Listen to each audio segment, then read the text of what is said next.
back to lesson 1. This is part 2 of lesson 1. So if you have not yet watched part 1, you can go to the description box below and look for a link and then go and watch it and then come back. Since in this lesson we're going to be doing example on the rule of accounting and the classification of accounting. So lesson 1 is going to help you understand what we're doing, why we're doing, and how we're doing it in this way. So I'm going to use an example from a study guide called Mind the Gap. This is a grade 12 study guide, and then the example is on page 5. So we can begin now.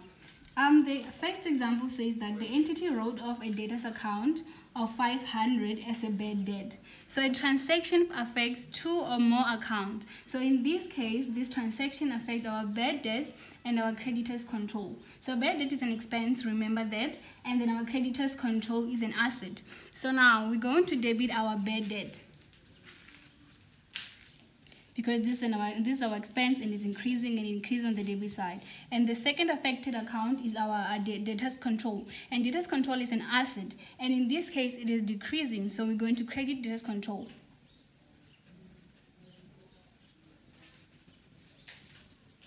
So now we're going to a part where in here we show the effect or the movement of the money.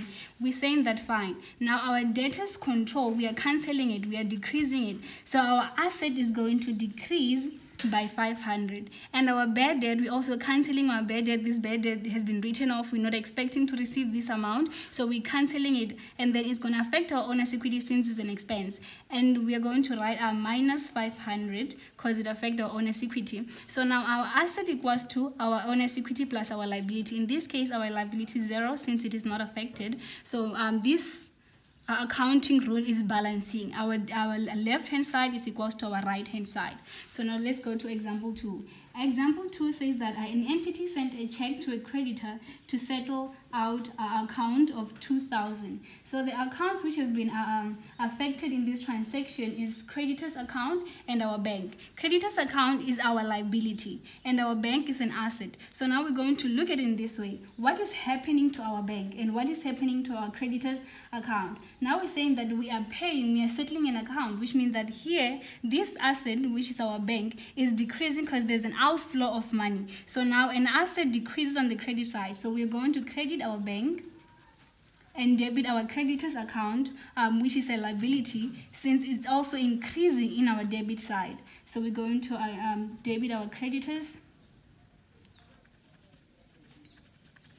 account. So now let's look at the movement or the effect in our accounting equation. So now there's an outflow of money from our bank. Our asset is therefore decreasing with 2,000, and there's also a decrease in our liability. So our liability is also decreasing with 2,000.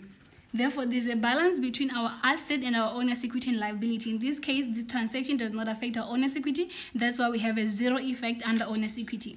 So now we're going to example number 3. Example number 3 states that the company received rent of 5,000 from a tenant, which means that this effect is bank.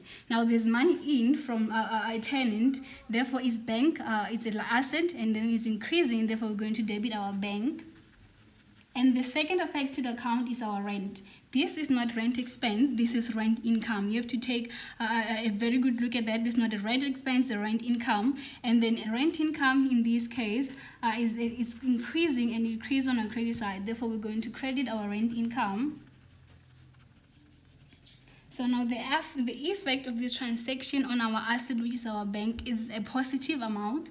So we're going to write a plus, a positive 5,000, and also a positive 5,000 under our owner's equity. There's 0 effect under liability.